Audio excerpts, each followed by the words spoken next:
संकल्प, समानता का संकल्प दिवस मनाने के लिए। और आज मैं ये सोच रही हूँ इससे निचोड़ क्या निकला है, इससे हमने क्या सीखा। इस तरह के जो समानता संकल्प दिवस हैं वो अगर इस तरह खत्म हो जाएंगे कि हमने कुछ कहा, किसी और ने कुछ कहा और हम अपने घर चले गए, तो क्या इसका ये पूरा हो जाएगा जो हमने आज सोचा है कि हाँ हमें संकल्प दिवस मनाना चाहिए। मैं समझती हूँ आज हमें एक संकल्प लेना चाहिए कि हमें कुछ भी करके सत्ता में आना चाहिए, और उसके लिए आवश्यक है कि हम अपने सांसदों को जो SC ST सीट से चुन के, जिन्हें हम लोग चुन के भेजते हैं, अगर वो हमारे कार्य नहीं करते हैं तो हमें उनके घरों पर जाकर प्रदर्शन करना चाहिए, उनके लिए हमें सड़कों पे आना चाहिए। हमने उन्हें अपने अधिकारों के लिए, अपने अधिकारों को सुरक्षित रखने के लिए चुन करके संविधान में, संसद में भेजा है। और अगर वो हमारी बात को नहीं रखते हैं, अगर हमारे संविधान को नष्ट किया जा रहा है और वो एक भी शब्द नहीं कहते हैं, तो हमें जरूर उन सबका बहिष्कार करना चाहिए। वो जहां भी जाएं उनके बारे में कहना चाहिए, जिससे कि उन्हें अपनी ये पता चले कि हमारी जिम्मेदारियां क्या हैं। जो भी लोग अपनी जिम्मेदारी संसद में जाके नहीं निभा रहे हैं उनके लिए हमें कुछ ना कुछ तो करना चाहिए। क्या हम सिर्फ वोट देने तक सीमित रह जाएंगे? हमारे सारे अधिकार ऐसे धीरे धीरे खत्म हो जाएंगे। अगर आज हम सब ये संकल्प लें कि जो भी जितने भी सांसद हैं हमारे, हम सबको उनके घर में जाके जहाँ जहाँ वो मिले हर जगह जाकर के उन्हें जगाना पड़ेगा, नहीं तो हमारा संविधान खत्म हो जाएगा और हम सब ऐसे ही बस हम लोग इसी तरह प्रदर्शन करते रहेंगे और कुछ नहीं बचेगा। मैं आपको कुछ लाइनें सुनाना चाहती हूँ संविधान के ऊपर।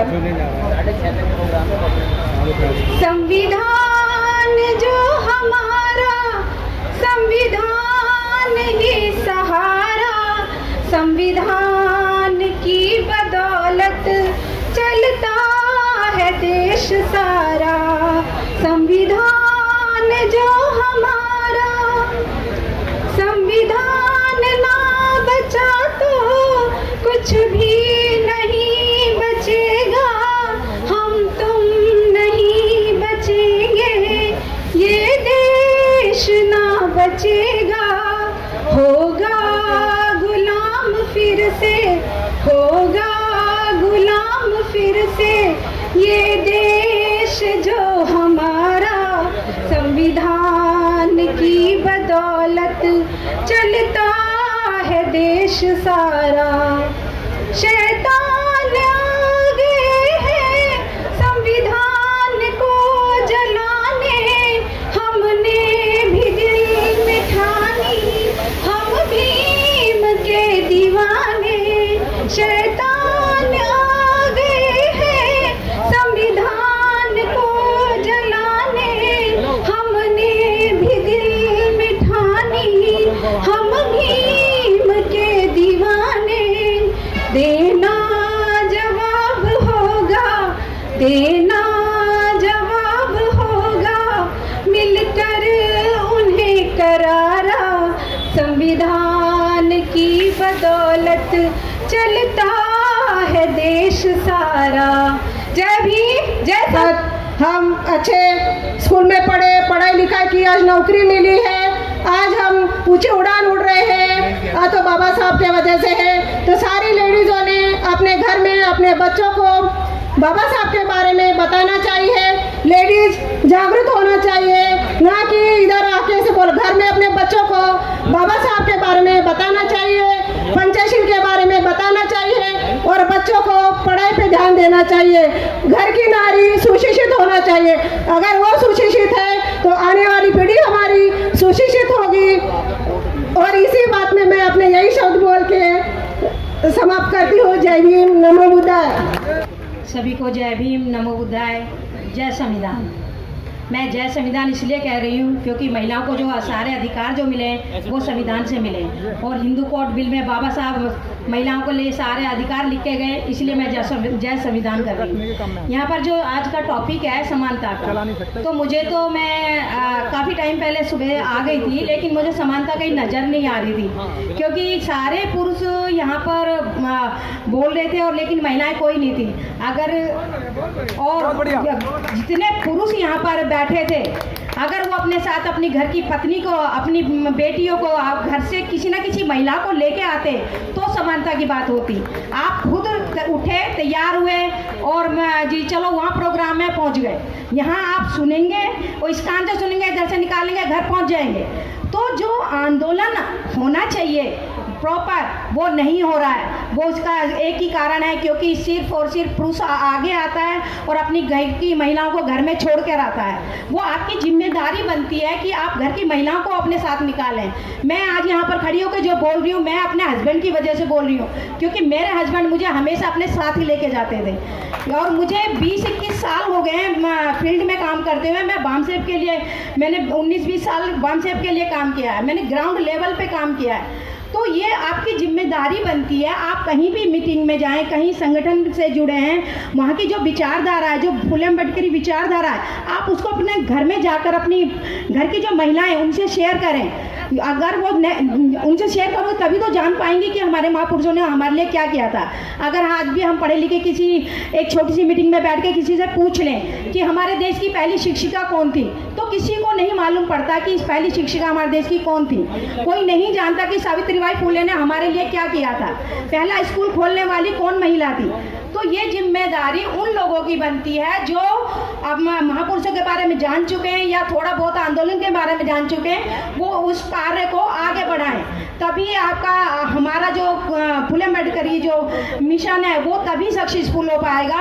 और जिस तरह से यहाँ पंडाल में पुरुष नज़र आ रहे हैं, उतनी संख्या में महिलाएं नज़र आएंगी, क्योंकि महिलाएं 50% हैं। एक जो हमारी शक्ति है उसकी 50% शक्ति हमारी महिलाएं हैं। जब तक आप अपनी घर की महिलाओं को नहीं निकालेंगे, आप मंच पर खड़े होकर भाषण तो बहुत देते हैं कि महिलाओं को निकालो जी, ये होगा वो होगा। अरे आप दूसरे के घर में भगत सिंह देखना चाहते हैं, लेकिन अपने घर में भगत सिंह पैदा नहीं करना चाहते। तो ये आपको अपने घर से शुरुआत करनी पड़ेगी, अपने घर की महिलाओं को निकालना पड़ेगा, तभी हम किसी भी मिशन के लिए सक्सेस हो पाएंगे, तभी हम कोई भी कारवां आगे बढ़ा पाएंगे और अपने समाज को जागरूक कर पाएंगे। तो मैं आप सबसे यही विनती करूंगी कि अगर आप कहीं भी जाएं, अपनी महिलाओं को साथ में लेकर जरूर जाएं। अब क्योंकि आज आप मैं यहाँ देख रही हूँ, यूथ नहीं है, महिलाएं नहीं हैं। क्यों नहीं है? क्योंकि आप हमारे समाज के लोगों ने अपने घरों में काम नहीं किया। पहले आप अपने घर से शुरुआत कीजिए, अपनी पत्नी को समझाइए, अपनी माँ को समझाइए, अपनी बहन बेटियों को समझाइए कि भाई तुम्हें जो सब कुछ मिला है ये किसी देवी देवता ने नहीं दिया है, किसी भी 8-10 हाथ वालों ने किसी ने नहीं दिया, तुम्हें संविधान से मिला है। और संविधान किसने दिया? वो बाबा साहब ने दिया है। तुम्हें सारे अधिकार बाबा साहब ने दिए हैं। तो उनको समझाओ कि इन चीज़ों पे अपना मेहनत का पैसा बर्बाद ना करें, अपने पैसे को बचाओ और अपने बच्चों के फ्यूचर के लिए उस पैसे को लगाओ, बच्चों को आगे बढ़ाने के लिए उनकी शिक्षा पे खर्च करो उस पैसे को। हमारा जो घर का जो पुरुष है इतनी मेहनत से वो पैसे को कमाता है, और हमारे घर की महिलाएं क्या करती है, उस पैसे को लेके जाके आगे इधर उधर खर्च कर देती हैं। तो मैं सिर्फ सभी से एक रिक्वेस्ट करूंगी कि आप अपने घर में काम करें, सामाजिक काम करें और अपने महिलाओं को अपने साथ लेके जाएं। मैं इसी के साथ अपनी बात समाप्त करती हूँ। जय भीम, नमो बुद्धाय। है और आज मैं पहली बार ही प्रोग्राम अटेंड कर रही हूँ और मुझे बहुत अच्छा लगा है प्रोग्राम अटेंड करके। मैंने बड़े सभी लोगों के विचार सुने हैं और बहुत अच्छे विचार हैं। जो समानता है वो हमारी समानता जब ही होगी, जैसा मेरी बहन ने बोला है कि अपने घर के लेडीज़ को बाहर निकालिए, उनको अपने साथ लेकर चलिए, तभी हम पूरी तरह से समान हो पाएंगे, समानता का विचार ले पाएंगे। बस इससे ज़्यादा मैं कुछ नहीं कहूँगी। धन्यवाद। जय भीम, जय भारत। बहुत बहुत धन्यवाद मैडम। अगले वक्ता आदरणीय दीपा मैडम से मैं प्रार्थना करूंगा कि आए वो अपनी बात शॉर्ट में रखें। जय भीम, जय भारत। मैं फर्स्ट टाइम स्टेज पर आकर बोल रही हूँ तो समझ नहीं आ रहा क्या बोल रही हूँ। सबसे पहले मैं यही बोलना चाहूँगी, जितनी देर मैंने यहाँ पर सुना है सभी को, इन्होंने बोला कि समानता, जी समानता बहुत ज़रूरी है। बिकॉज समाज में समानता नहीं होगी तो हम कुछ भी किसी लेवल पर भी काम नहीं कर सकते। और यही कहना चाहूँगी कि बस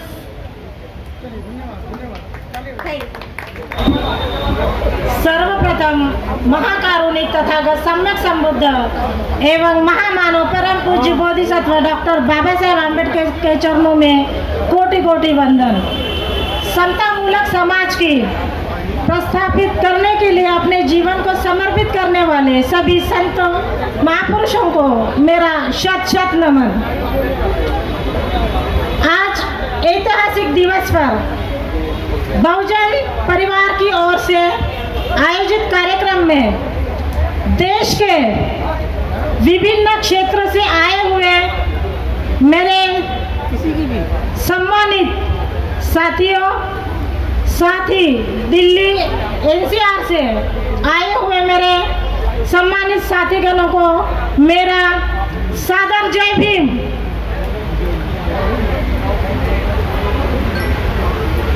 आज एक संकल्प जिससे बाबा साहब ने भारत के करोड़ों शोषितों का जीवन संवारा,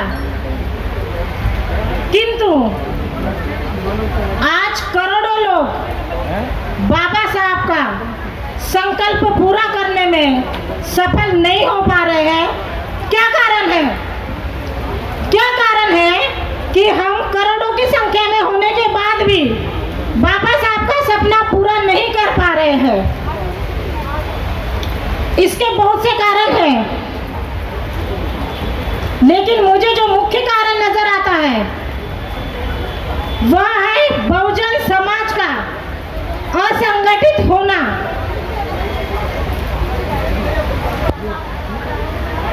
मनुवादी हमें लालच देकर तोड़ते हैं और हम अपने स्वार्थवश उनके बहकावे में आ जाते हैं। साथियों, समय आ गया है, बहुजनों होश में आओ, बहुजनों होश में आओ, क्योंकि मनुवादी फिर से अपनी निष्ठा पे उतर आया है। मनुवादी फिर से अपनी निष्ठा पे उतर आया है। मैं फिलहाल घटी घटनाओं का जिक्र नहीं करूंगी, क्योंकि प्रत्येक दिन देश के हर कोने में जातीय हिंसा घट रही है और इससे आप सभी अवगत हैं। मैं आप सभी से कहना चाहती हूँ, अगर अपने सर्वांगीण विकास को चाहते हो, अपने अधिकारों को सुरक्षित करना चाहते हो, अपने मान सम्मान, अपने जीवन की रक्षा करना चाहते हो, तो संगठित हो जाओ। यह एक ही ऐसा शस्त्र है जो हमें ये सारी चीजें दिला सकता है। अंत में मैं अपनी बहनों से निवेदन करना चाहती हूँ, पर क्या करूँ, बहनें तो नजर ही नहीं आ रही है। दोष किसका है? ये सबको अपने गिरेबान में झांकना चाहिए। फिर भी मैं बहनों के लिए कहूंगी, क्योंकि उनकी भी ये नैतिक जिम्मेदारी है, केवल पुरुषों के भरोसे पे नहीं बैठना है। उनकी नैतिक जिम्मेदारी बनती है